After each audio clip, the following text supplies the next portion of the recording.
Ibrahim Traore alipewa cheo cha uongozi na wanajeshi wenzake katika kikosi cha kumpindua rais kwa sababu ya ujasiri wake, lakini aliendelea kujiita captain. Hakujipandisha cheo kujiita jenerali. Hii ilionyesha unyenyekevu mkubwa na uhalisia wake. Hii ni makala fupi ambayo nimekusogezea ya kiongozi Ibrahim Traore. Unaweza kusubscribe na ukabonyeza alama ya kengele ili kuwa kwanza kupata notification. Ibrahim Traore alizaliwa mwaka 1988. Alisoma katika chuo cha kijeshi cha nchini Burkina Faso, huku akichukua kozi ya engineering wa jeshi ambayo inahusika na kutengeneza miundombinu ya kijeshi na shughuli mbalimbali pamoja na vifaa vya kijeshi na kusaidia vikosi kazini. Baada ya kumaliza chuo, Ibrahim Traore alikuwa ni mwanajeshi wa kawaida sana na baadaye akawa luteni, kisha akapanda cheo na kuwa kapteni. Alipanda vyeo hivyo kwa haraka kutokana na utendaji wake mzuri wa kazi. Wakati Burkina Faso ikisumbuliwa na vita dhidi ya makundi ya kigaidi ambayo yalikuwa yakihusishwa na Al-Qaeda pamoja na ICC, vikundi hivyo ambavyo vilikuwa vikishambulia vijiji, shule na vituo vya polisi kaskazini na mashariki mwa nchi hiyo tangu mwaka 2015. Ibrahim Traore alipanga njama na wanajeshi wenzake kumpindua madarakani Rais Damiba ambaye alikuwa ni mwanajeshi mwenzao aliyefanya mapinduzi ya kijeshi na kukaa madarakani miezi 9. Lakini baada ya kukaa madarakani, ugaidi ndio kwanza ulizidi kuongezeka. Ibrahim Traore alipewa cheo cha uongozi na wanajeshi wenzake katika kikosi cha kumpindua rais kwa sababu ya ujasiri wake na unyenyekevu na msimamo wake mkali dhidi ya rushwa. Hatimaye alifanikiwa kumpindua Rais Damiba, akatangazwa kuwa rais wa mpito, lakini aliendelea kujiita captain. Hakujipandisha cheo kujiita jenerali. Hii ilionyesha unyenyekevu mkubwa na uhalisia wake. Baada ya mapinduzi, na aliamua kutangaza kuimarisha usalama wa taifa lake, kulinda uhuru wa nchi dhidi ya mataifa ya nje na kurejesha heshima na umoja wa mataifa. Wakati huo Ibrahim Traore alikuwa na umri wa miaka 34 alipochukua nafasi ya urais. Hii ilimfanya kuwa rais wa kwanza kijana katika bara la Afrika. Alipendwa zaidi na wananchi wake, haswa vijana wakimuona kama mzalendo wa kizazi kipya aliyepigania uhuru wa kweli wa Afrika.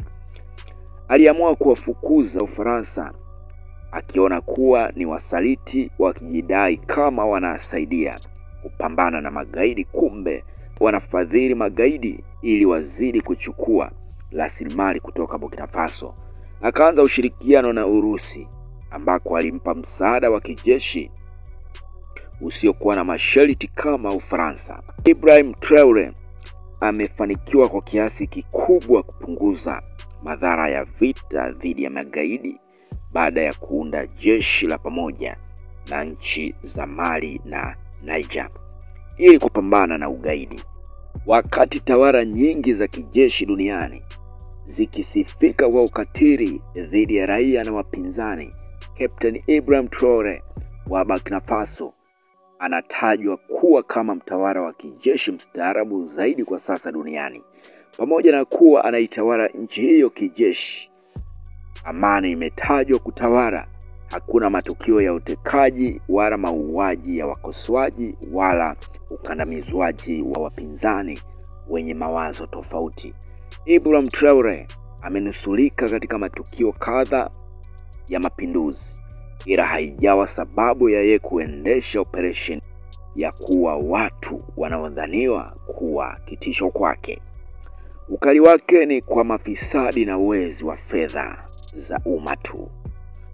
Msisitizo wake ni rasilimali za nchi kutumika kama maendeleo na manufaa ya raia wote, full stop. Jambo ambalo limewakwaza sana mabebelu waliokuwa wanainyonya nchi ya Burkina Faso. Traore anapendwa sana sio kwa bahati mbaya. Jamaa amejitoa sadaka kwa ajili ya nchi yake, kuziba mianya ya unyonyaji ya mabeberu na mafisadi. Sio kazi rahisi hata kidogo kwa Ibrahim Traore ambaye anaiongoza nchi ya Burkina Faso. Licha ya Ibrahim Traore kuiongoza Burkina Faso kijeshi, maendeleo yanazidi kupatikana katika nchi hiyo ya Burkina Faso. Ameendelea kupanua mtandao wake wa 4G ili kufikisha nchi nzima mwaka 2027. Huu ni mradi mkubwa wa nchi nzima ambapo taarifa zinaonyesha kuwa eneo la Burkina Faso ni takriban sawa na Uingereza, United Kingdom, jambo lililohitaji ujenzi wa minara na miundombinu mingi katika miji, vijiji na maeneo ya pembezoni mwa mji wa Burkina Faso. Lengo kuu ni kuboresha upatikanaji wa internet, kuwaunganisha watu wengi zaidi na kusaidia ukuaji wa biashara, elimu na mawasiliano kote nchini.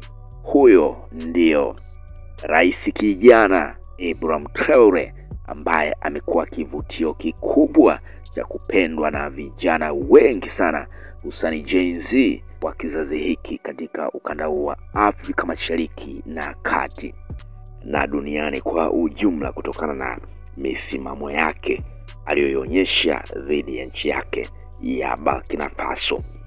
Ibrahim Traore amezaliwa mwaka 1988 na mpaka sasa hivi ndio rais kijana kuliko marais wote barani Afrika kwa sasa. Amekuwa akifadhiliwa zaidi na nchi ya Urusi chini ya Rais Vladimir Putin, hususan katika misaada mbalimbali ikiwemo misaada ya kijeshi na misaada ya kifedha kwa ajili ya ujenzi wa nchi yake ya Burkina Faso.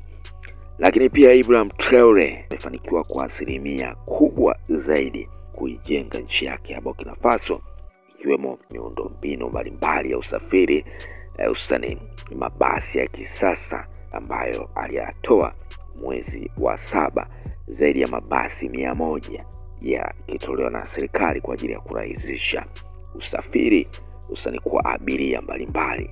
Utendaji wake wa kazi umekuwa ni mfano wa kuigwa hususan kwa barani Afrika kwa sasa. Tangu amefanikiwa kuingia madarakani, amesafiri kwenda nchi ya Ufaransa kwa Putin, lakini pia nchini Roma.